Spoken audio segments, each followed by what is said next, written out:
दोनों ही जानकार हमारे साथ बने हुए हैं और लगातार आपकी क्वेरीज को एड्रेस कर रहे हैं। हमारे साथ अगले दर्शक भी जुड़ चुके हैं फोन लाइन पर।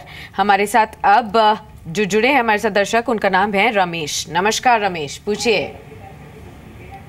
Very good morning to you. Good morning Ramesh, how are you today? Excellent. Luckily, I have got line again easily today. Good. आज आपका शेयर कौन सा है? Today it is SPML Infra. ठीक है, 500 शेयर 88 के भाव से लिए हुए हैं। ऑल राइट, ठीक है, आपको राय दिलवा देते हैं। जुलाई महीने में लिए, अब क्या करूं, रखूं कि निकल जाऊं? ओके फाइन, आपको राय दिलवा देते हैं। राजेश जी, एसपीएमएल इंफ्रा की रमेश बात कर रहे हैं। 80 रुपए के काफी अट्रैक्टिव लेवल पर उन्होंने खरीदारी की है। 124.90 के भाव पर उन्होंने अभी प्राइस देखने को मिल रहा है। प्रॉफिट्स काफी ज्यादा हैं। जानना चाहते हैं कि अभी करेक्ट टाइम है एग्जिट करने का या फिर यहाँ से भी एक्सपोनेंशियल ग्रोथ आप देख रहे हैं शेयर पर?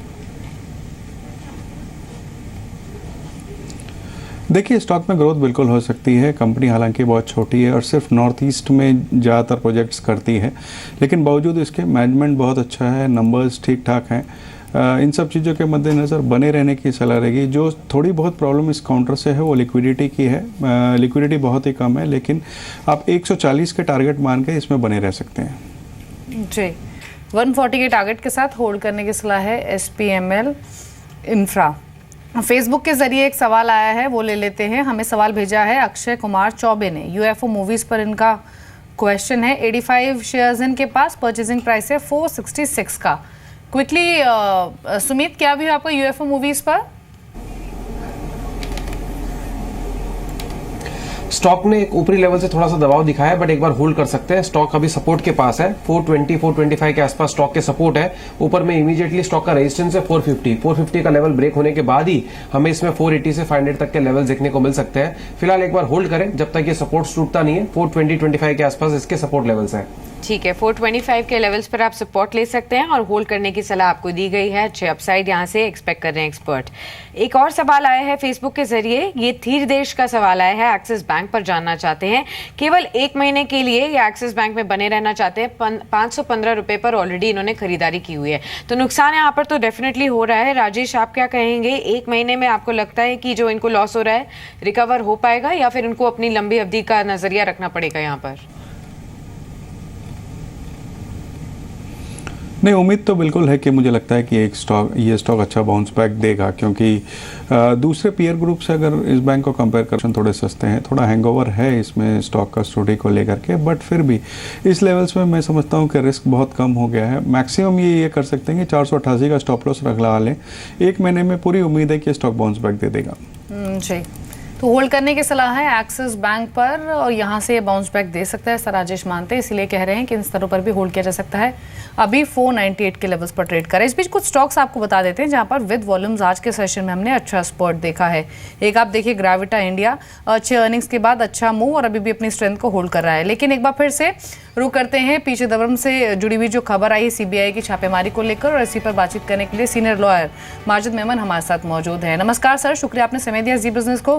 पहले तो आपसे ये जानना चाहेंगे कि सीबीआई का जो जांच का सिलसिला है ये नया नहीं है, काफी समय से चल रहा है। कुछ एफआईपीबी द्वारा जो अप्रूवल्स मिले हैं, हालांकि अभी जो स्टेटमेंट आए हैं पीछे दबरम की ओर से, उन्होंने कहा है कि जो भी अप्रूवल्स मिले वो एफआईपीबी के थ्रू मिले और उनका इसमें कोई रोल नहीं है। लेकिन क्योंकि ये थोड़ा सा मामला कॉम्प्लेक्स होता जा रहा है, अब छापेमारी हुई है और ये मामला उनके बेटे और उनके फ्रेंड्स तक भी एक्सटेंड हुआ है, तो अब कैसे ये पूरा इशू टर्न आउट होता हुआ आप देख रहे हैं? देखिए, पिछले कुछ दिनों से उनके सुपुत्र कार्ति या उनकी पत्नी वगैरह से कुछ जांच पूछताछ हुई है, इस संबंध में खबरें आई थी।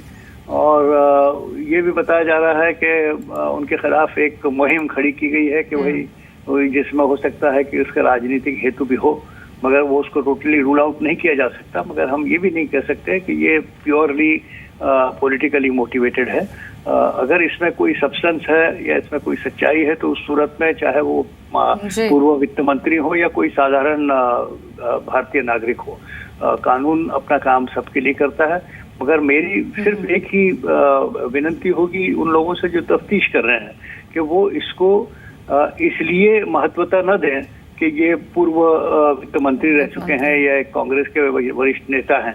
उनको इससे बिल्कुल हटकर एक साधारण भारतीय नागरिक के नाते न तो उनके हक में न उनके खिलाफ कोई जांच होनी चाहिए। जिस तरह से एक साधारण तरीके से नॉर्मली इंक्वायरी होती है वो की जाए, और इसको ब्लो आउट ऑफ प्रोपोर्शन न करने की आवश्यकता राजनीतिक हेतु से नहीं होनी चाहिए। राजनीतिक या कोई अधिकारों का दुरुपयोग करना ऐसे मामलों में एक गलत संदेश भेजता है।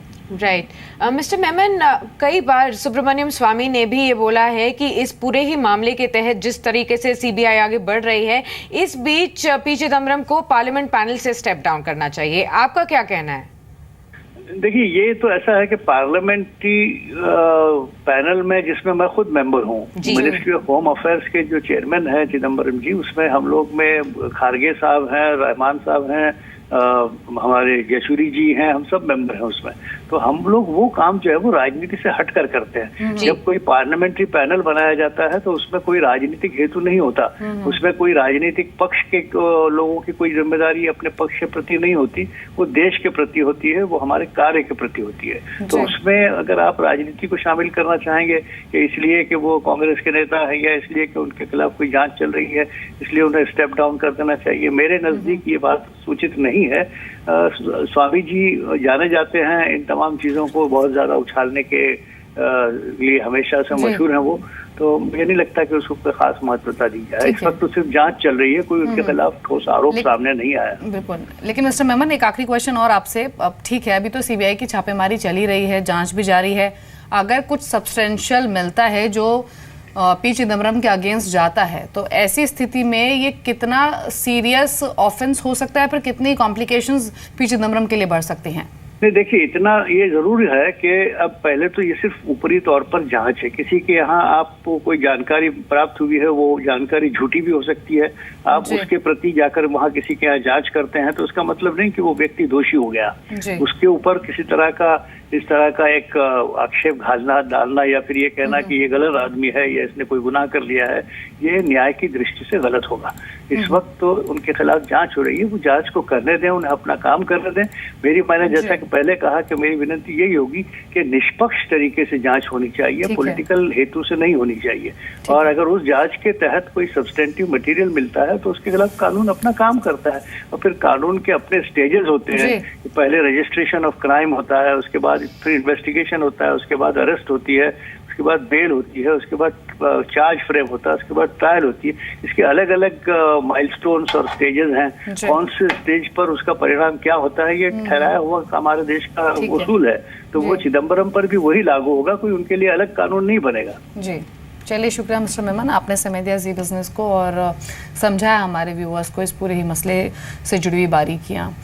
इंडेक्स को एक बार देख लेते हैं। निफ्टी अब अपने इंट्राडे हाई से नीचे ट्रेड कर रहा है 9468 के लेवल्स पर, लेकिन अच्छी बात यह है कि 9450 के लेवल्स अभी भी होल्ड हो रहे हैं। राजेश, शुक्रिया आपका। सुमित, आपका भी शुक्रिया शामिल होने के लिए शो में और सभी कॉलर्स की क्वेरीज को एड्रेस करने के लिए।